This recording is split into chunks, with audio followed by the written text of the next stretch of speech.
Hello, my name's Nick, and this is Devlog 1 for Branching Out, which is going to be a game about British woodlands.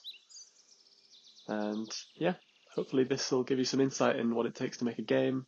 I'm going to try to be quite accurate, and we'll see how the next few months go.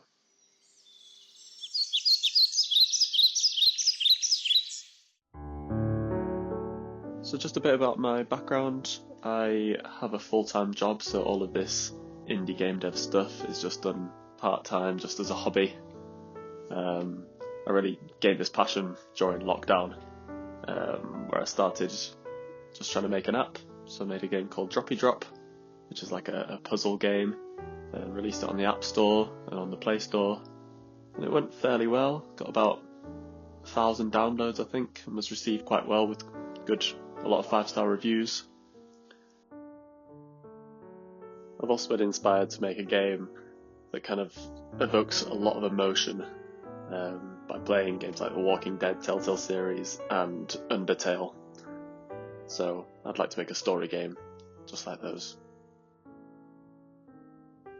So I started coding, started programming and putting things together. I worked with a couple of friends, one who's an artist, one who's writing stories. We tried to make a pixel art game called Intact, and just got working on some game mechanics. This led to some opportunities, including making a music video and also making a mini game to go alongside this music video. It was called Gigagal because it was a Mega Man spin-off. And yeah, this went down really well on itch.io.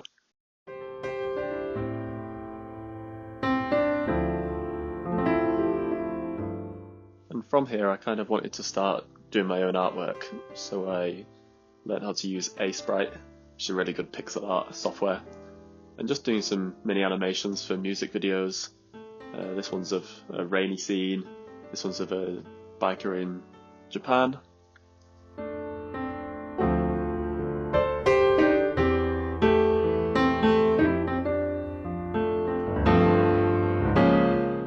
Recently I challenged myself to do a game jam, trying to make this game in 5 hours. I'm quite into bouldering, so I tried to make a bouldering game.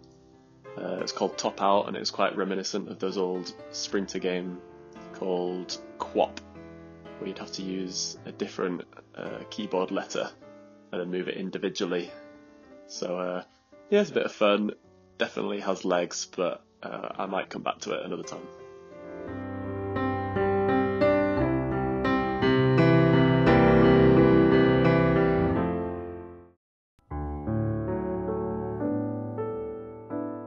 So this leads us on to Branching Out, which is a game I'm doing on my own. I think I just wanted a challenge where I could do all the programming, be in control of all the details like the art and the music and the story direction, and just see what could be achieved.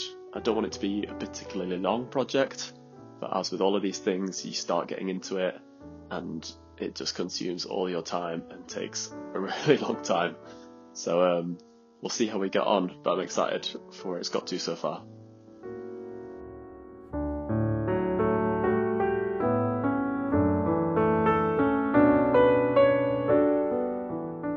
So I started by making a mood board, just to get some ideas down on paper. Just this PowerPoint, just a general laying out of the map, just trying to get some ideas for what each part of the map's going to look like. I don't want it to be particularly big because, as I said, I don't want this to be a long project, and just try and contain it into a single level area if possible. So I did this using Sprite originally, just drafting out just a general map borders and then like trying to place each section of the map into different boundaries and just go from there.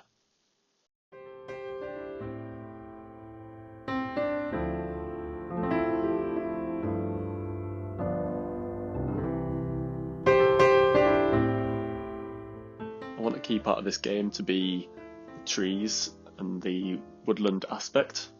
So all of the trees that you're seeing on the screen now aren't mine, but I just wanted an idea of scale and just how many trees I should be placing in this area and the type of tree, and then also what the kind of characters should look like or what size they should be against the trees. These are very much draft versions. So next I just started to make assets, just get on an Aseprite, making loads of ferns and plants and grasses and just drawing endless trees, which has been really nice. I used a lot of UK Woodland Trust to learn about trees and what they should look like. And then from there I just wanted to start drafting out the central scene just to start getting something playable in something that looks like a nice space.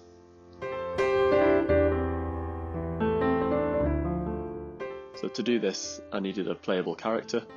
This is Cherin or Berin, I get confused all the time, I need to decide on one of the names. But I made a sprite sheet and put the animations into Unity. And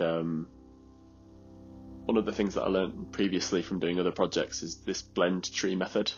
So the coding is actually fairly simple, but if you arrange it like this and have multiple options where everything can just be controlled based on the amount of pressing on the arrow keys in any direction, then you can actually have quite a good result.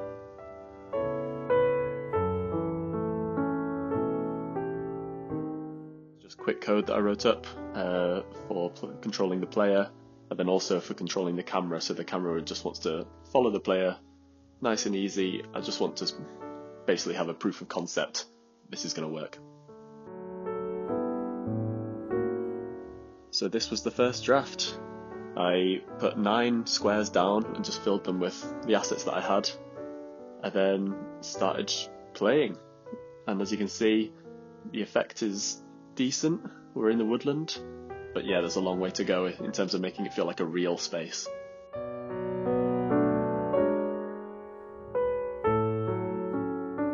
So one of the next things I wanted to do was make a river, and this was very time consuming because I wanted to make it look like it was actually a flowing river, not just maybe like a collection of colours that might look stationary.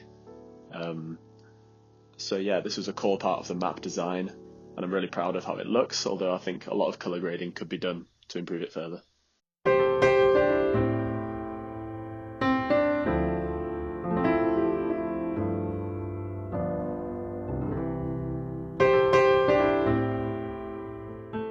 So next, I just started animating all of the assets. I didn't think this was important at first, but I actually can see that it brings a whole new level of life to the whole scene, just giving everything a slight movement in the wind. Nothing much, and it doesn't have to be all the time, but just enough to make you feel like you're actually in a real space with real trees, real ferns, and it's not just a stationary screen.